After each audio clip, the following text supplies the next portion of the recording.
Thank you, Mr. Chairman. Secretary Austin, I'm going to go back to my question earlier about the records that special immigrant visa applicants really need in order to qualify for those visas that, and there's not been a good process through DOD to ensure that they get those records. Is that something that the department is looking at, and would you be willing to work with this committee or others to see if we could set up a process that would ensure that those folks who worked with our men and women actually have the documentation they need to show that? I know that one of the challenges is that many of those records have been destroyed, but I would hope there's some way that we can ensure that those people are able to get the documentation they need to come to this country. Senator, let me first say that I absolutely agree with you that the process is onerous and that we need to do something to make it easier for those people that have helped us to prove that they have in fact worked with us before. One of my departments in defense is working to try to find ways to propose ways to truncate the process or come up with alternative means to demonstrate that they have worked with us in the past. And to answer your question, we would absolutely welcome working with the committee on this. Thank you. I assume we should contact your office to find who the appropriate contact person would be? Well, we'll contact your office and let you know who he is, Senator. Okay. General Milley and General McKenzie, it's long been publicly reported that the Pakistani intelligence services have maintained a close and continuing relationship with the Taliban.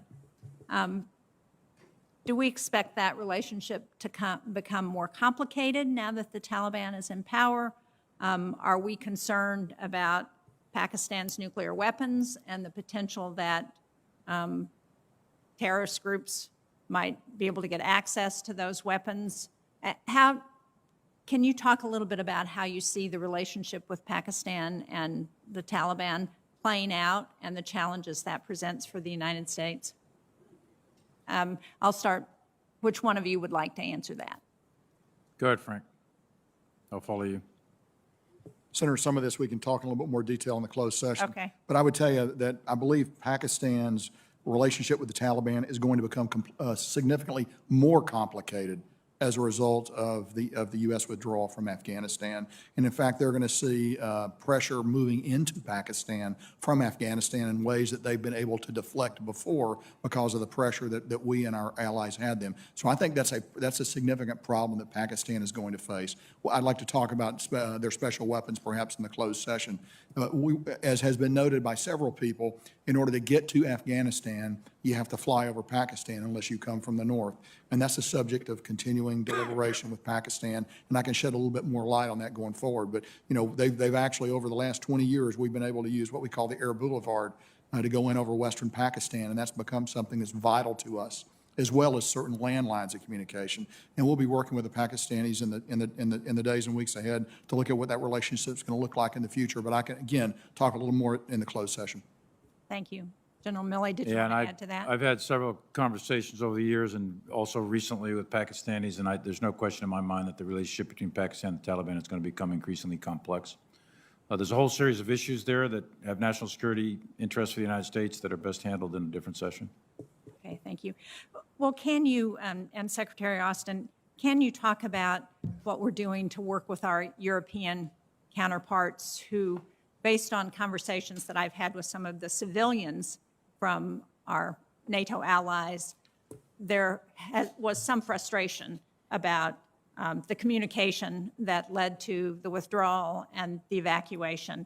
Are we working to rebuild those relationships? Do you see that frustration reflected in the military relationships that you have? I don't, Senator, and you know, I understand that there will be concerns, but as I engage my counterparts, they're all very willing to work with us, and you know, I don't want us to sound Pollyannish on this, but they have been very, very thankful for the fact that we helped them get their people out, and we helped them get thousands of evacuees out that had worked for them because of what we did. So I think as I look at the major players, that there is still a strong sense of a strong willingness to work with us, and relationships are things that we just have to continue to work at. Thank you very much. Thank you, Mr. Chairman. Thank you, Senator Shaheen. Before I recognize Senator Wicker, at the conclusion of Senator Wicker's questioning, we will adjourn, as I said, at the 1 o'clock adjournment, a little early, a couple of minutes, and then we'll promptly